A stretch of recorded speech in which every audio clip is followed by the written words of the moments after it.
और नौटंकी करने में कोई कमी नहीं। कभी कोई भगवत पुराण सुंदरकांड करेगा, कभी कोई अपने यहाँ सर्वधर्म संभाव करेंगे। 22 जनवरी मिला सर्वधर्म संभाव रैली कलकत्ता में करने को। बताइए भाई चौहान जी, जवाब दीजिए, क्या कहेंगे अजय आलोक जी के आर्गुमेंट पे? क्या आपके सहयोगी जानबूझकर इसको अरे इतनी क्रेडिट मत दीजिए बीजेपी को महेश चौहान साहब, ये ले उड़ेंगे उस क्रेडिट को कि किशोर तिवारी जी की पार्टी, आपकी पार्टी, कुछ हद तक धर्मेंद्र भारद्वाज जी की पार्टी, ये सब इनको क्रेडिट दे रहे हैं कि बीजेपी करवा रही है। ये इन पे नहीं है सर, इन पे नहीं है, इनका इतना क्रेडिट नहीं है, इतना क्रेडिट मत दीजिए। ये तो अभी 1980 में बने हैं।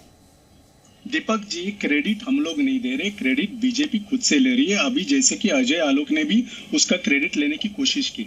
उन्होंने कहा, जो मैंने कहा था कि अगर दूसरी सरकार कोई भी होती बीजेपी की जगह तो वो भी ये सरकार बनाती, सॉरी ये मंदिर बनाती, लेकिन उसको इन्होंने कहा कि ऐसे हो ही नहीं सकता था, मंदिर अटका रहता था और तारीख पे तारीख मिलती थी। तो मैं इनसे एक कुछ सवाल पूछना चाहता हूँ। 1999 से लेकर 2004 तक इनकी सरकार थी केंद्र में, तभी राम मंदिर क्यों नहीं बना? बीजेपी की सरकार थी ना, तभी राम मंदिर क्यों नहीं बना उधर? क्योंकि वो केस चल रहा था, कोर्ट में था, वो नहीं बना सके। हम लोग भी जब हम सत्ता में थे नहीं बना सके क्योंकि कोर्ट में केस था। जिस दिन कोर्ट ने वर्डिक्ट दिया उस दिन जो भी सरकार रहेगी वो सरकार को वो मंदिर बनाना ही होता।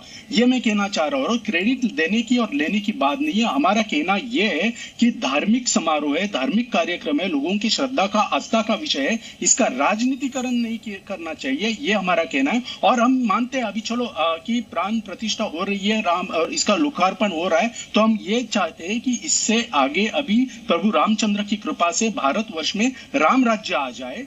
जो काम आदरणीय प्रधानमंत्री नरेंद्र मोदी जी नहीं कर सके वो काम प्रभु रामचंद्र जी करे, ऐसी प्रार्थना हम उनके पास करेंगे। आदरणीय मोदी जी महंगाई कम नहीं कर सके, वो प्रभु रामचंद्र जी कम करे। बेरोजगारी आदरणीय मोदी जी कम नहीं कर पाए, वो प्रभु रामचंद्र जी करे। महिलाओं की समस्या, किसानों की समस्या, मजदूरों की समस्या, कितनी सारी समस्या है, गरीबी दूर करने की सबसे बड़ी चीज है, वो भी आदरणीय मोदी जी 10 साल में नहीं कर सके। तो वो अभी प्राण प्रतिष्ठा के बाद, राम मंदिर के निर्माण के बाद आदरणीय रामचंद्र जी, प्रभु रामचंद्र जी, मर्यादा पुरुषोत्तम रामचंद्र जी करे, ऐसी प्रार्थना हम उनके पास जरूर करेंगे। हम जरूर राम मंदिर में जाएंगे। और मैं एक बात आपको कहता हूं कि मैं जिस इलाके में रहता हूं, हमारे राष्ट्रवादी के कार्यकर्ता जिस इलाके में रहते, वहां पर जो भी मंदिर है वो राम मंदिर में हम जाते हैं। और हमारे लिए वो राम मंदिर अयोध्या के राम मंदिर के जितना ही बड़ा है।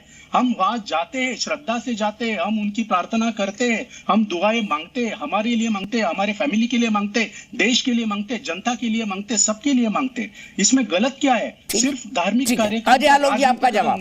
ना आप बेरोजगारी दूर कर पाए, ना आप महंगाई दूर कर पाए, ना आप गरीबी दूर कर पाए, बस भगवान राम के नाम का राजनीतिक ढिंडोरा पीट रहे हैं। ये आरोप है महेश चौहान जी का आप पर, और राजनीति कर रहे हैं प्राण प्रतिष्ठा के नाम पर। महेश चौहान जी की थोड़ी सी मेमोरी फ्रेश करवाता हूं, थोड़ी सी रिफ्रेशमेंट है।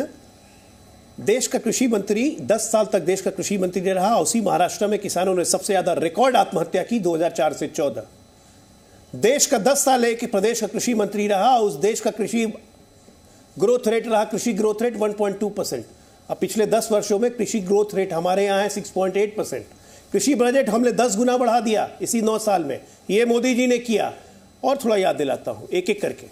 आपके टाइम में, यूपीए के टाइम में लगातार महंगाई डबल डिजिट में रही, एवरेज गया 8.8%। हमारे यहाँ 5.2% से ऊपर महंगाई कभी नहीं बढ़ी है। 25 करोड़ को गरीबी रेखा से अभी निकाल के लाए हैं इस 9 वर्षों में। तो उपलब्धियों की बात मत कीजिए, बात यहाँ राम मंदिर की हो रही है। आपका जो चाल चेहरा और चरित्र है राम के प्रति, वो देश को जानने की जरूरत है कि आप जा क्यों नहीं रहे। नहीं जा रहे हैं इसलिए नहीं जा रहे हैं क्योंकि किसी को बुरा लग जाएगा, और उसको बुरा बताने की स्थिति में आप ही नहीं, आपके गठबंधन का कोई व्यक्ति नहीं है। आप लोग को लगता है बुरा लग जाएगा, और मूर्ख हैं आप लोग। कोई मुसलमानों को बुरा नहीं लगेगा। पूरे अयोध्या के मुसलमान राम मंदिर में लगे हुए हैं। पता है आपको लंगर कहां लगा हुआ है? एक मुसलमान की जमीन पे। खाना कौन बना रहा है? एक मुसलमान। इकबाल अंसारी फूलों की वर्षा कर रहे हैं। और इस देश के मुसलमानों को आपने इतना संकीर्ण मान लिया है क्योंकि मुसलमान बुरा मान जाएगा अगर हम राम मंदिर जाएंगे, तो इसलिए आप लोग राम मंदिर जाने से कतरा रहे हैं। राम के बारे में, प्रभु राम के बारे में अंट शंट कुछ भी बोले जा रहे हैं। ये पॉलिटिकल इवेंट है, तो ये राजनीतिक कार्यक्रम है। कहां से हो गया? राम मंदिर न्यास ट्रस्ट ने सबको इन्विटेशन दिया। आपको भी दिया, पवार साहब को भी दिया, अरे और तो और कार सेवकों पे जिसने गोली चलाई मुलायम सिंह यादव, उनके पुत्र को भी दिया गया। लेकिन नहीं आएंगे, हम बाद में जाएंगे। तो बहुत बढ़िया है, बाद में जाइए। प्रभु श्री राम तो सबके हैं, लेकिन राम के प्रति ही आप ही का सवाल ले जाता हूं। महेश सावंत जी, यही कारण है मुसलमान वोटर नाराज हो जाएंगे, मुसलमान वोटर इधर उधर छिटक जाएंगे, कहीं दानिश कुरैशी जी की पार्टी न लपक ले उनको, इसलिए आप राम मंदिर के साथ खड़े दिखना नहीं चाहते। दीपक जी देखिए, मैंने अभी मेरे इसमें क्लियर कहा कि हमारी कितनी श्रद्धा है और कितनी भक्ति है और कितनी आस्था है प्रभु रामचंद्र के बारे में। जाइए ना महेश जी, जाइए, सुनिए ना, 22 तारीख को जाइए, जिस दिन मुख्य कार्यक्रम है। दीपक जी सुनिए, अभी मुसलमानों का जिक्र मैंने मेरे वक्तव्य में कहीं भी नहीं किया। नहीं, वो रीजन बता रहे ना अजय आलोक जी, मैं भी कह रहा हूँ ये, मैं भी कह रहा हूँ तर्क के आधार पर कि तमाम सेक्युलर दल इसीलिए नहीं जा रहे क्योंकि उनको लगता है कि मुसलमान लोग नाराज हो जाएंगे, मुसलमान वोटर नाराज हो जाएंगे। ऐसे कौन से इंडिया गठबंधन के ऐसे कौन से पार्टी ने ऐसा स्टेटमेंट किया है, आप मुझे बताइए। ये स्टेटमेंट सिर्फ अभी अजय आलोक जी कर रहे हैं, वो ऐसे करना चाहते हैं क्योंकि उनको ये करना है, उनको डिवाइड करना है, डिवाइड एंड रूल, यही उनकी पॉलिसी रही है। हमने किसी ने भी नहीं ये जिक्र किया है कि मुसलमानों की वजह से हम लोग वहां पर जा नहीं रहे। देखिए मैं क्या कह रहा हूँ, राम राज्य का मतलब क्या होता है। जब सरकार में हम आते हैं, सत्ता में हम आते हैं, तो हम सिर्फ हिंदुओं के लिए या सिर्फ मुसलमानों के लिए या सिर्फ किसी एक धर्म के लिए काम कर सकते हैं क्या? हमें संविधान को फॉलो करना होता है और भारत के नागरिक किसी भी धर्म के हो, हमें उन तक विकास की गंगा पहुंचानी है और इसके लिए हम काम करते हैं। अभी गरीबी दूर करनी है, तो गरीब में क्या मुसलमान गरीब नहीं है, हिंदू गरीब नहीं है क्या, सिर्फ मुसलमान गरीब है?